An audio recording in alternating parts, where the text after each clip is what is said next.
This is Blue Nile. Internal control deficiencies arise when a control is missing or not functioning as intended, increasing the risk of material misstatements in financial reporting. Auditors handle this by identifying deficiencies.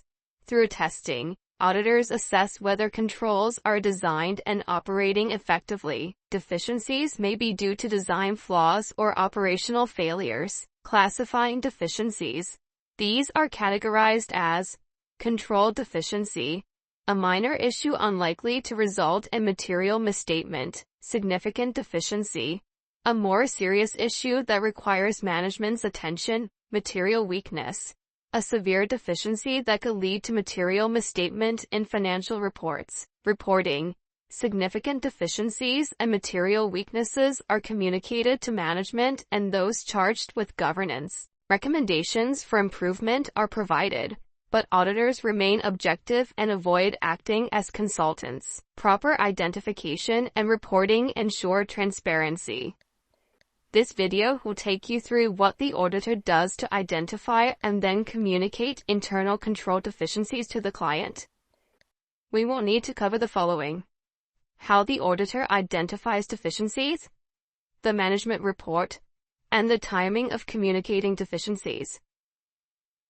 When performing the audit work, auditors must review the control systems that relate to the financial statements.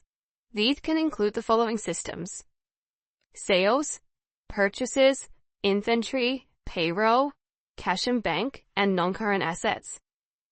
Each system must be reviewed and understood by the auditor. They then document the system for their own evidence and begin the task of deciding whether the system could cause potential material misstatements. As they are performing this work and testing the systems, they will identify if there are any issues with the way the system operates. Using their skills and experience, they may notice control activities missing within the system that could cause problems. Time taken to understand the system, review documentation, and use internal control questionnaires gives the auditor the opportunity to find deficiencies within the system under review. Here are some examples to help you understand what is meant by deficiencies. For a sales system, the auditor may discover that discounts for customers are manually input onto the face of the invoice by the sales clerk. The issue here is that the discount may be input incorrectly by the clerk. Human error is always an issue when manual input into a system is present. This could lead to misstatements in the sales and receivables balance.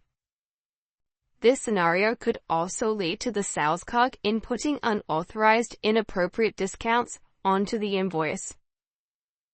For every control deficiency found, the auditor has an obligation to recommend how the entity could improve that control.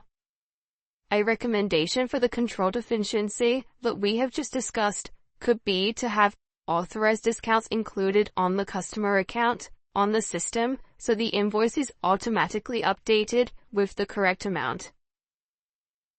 For a purchase system, a control deficiency could be where the warehouse receiving the goods delivered agree the goods received note to the physical goods, and then file a copy of the GRN and send a copy to the accounts department.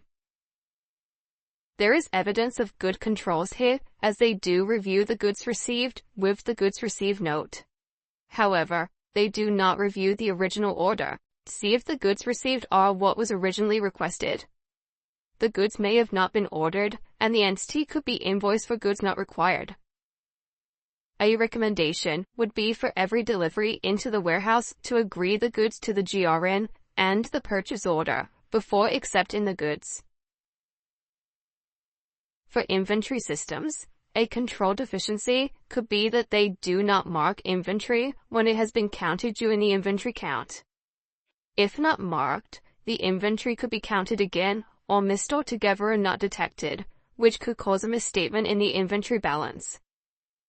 A recommendation would be to mark the areas of the warehouse where counting has been completed.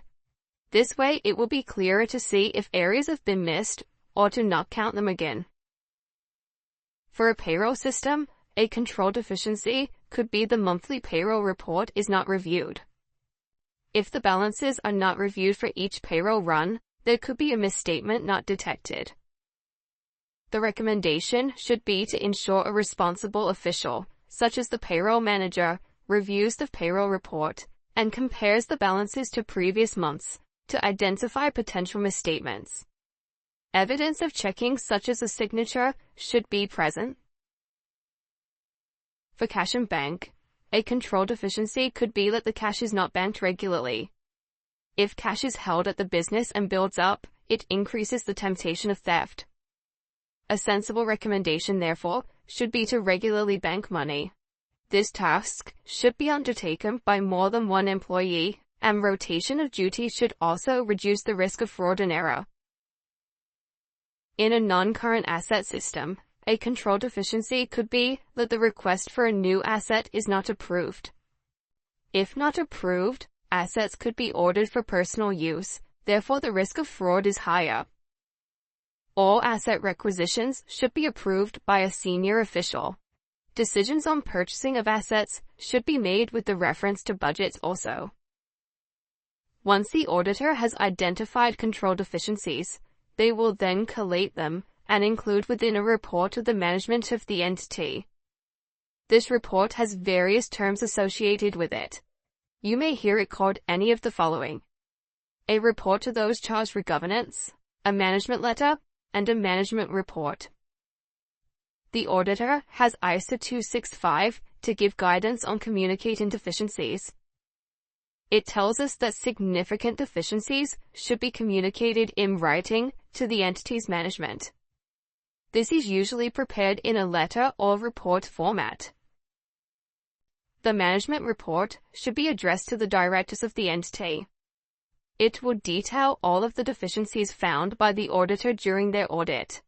They will also explain the impact of the deficiency and a recommendation. The deficiency should be a clear description of what is wrong. The impact should be an explanation of what could happen if the deficiency is not addressed by management. For example, as we've already discussed, deficiencies could lead to theft, errors in the accounts, and unnecessary costs. The recommendation should be a realistic suggestion to improve the specific deficiency. This is to help the client improve its control systems for the future, which will assist future audits if it is then implemented. In addition to outlining deficiencies, the auditor must give specific information regarding the evidence being provided. Within the report, they will explain that the report is not a comprehensive list of all deficiencies. The deficiencies are only those found during the work of the auditor, and there may be more that have not been detected. The report and the information within it is for the sole use of the company. They should not disclose anything within the report to a third party without written permission from the auditor. And no responsibility is assumed to any other parties. The timing of the management report is agreed at the beginning of the audit assignment before work commences. Management reports are usually given to the client at the end of the audit process, once the audit report has been prepared. Often, the client will have a meeting with the auditors and discuss these deficiencies to enable them to clearly identify what needs to be done. In summary, auditors use their experience and feedback from the client to understand the control systems, and this enables them to identify deficiencies. They are required to identify deficiencies and recommend improvements to control systems, and this is laid out in ISO 265. There are various control systems that relate to the financial statements, including sales, purchases, inventory, payroll, cash, and assets. Once deficiencies are identified, they are included in the management report, along with the impact and recommendations. The management report is usually communicated at the end of the audit, once all of the audit work is complete. I hope you found this video useful. Thanks for watching.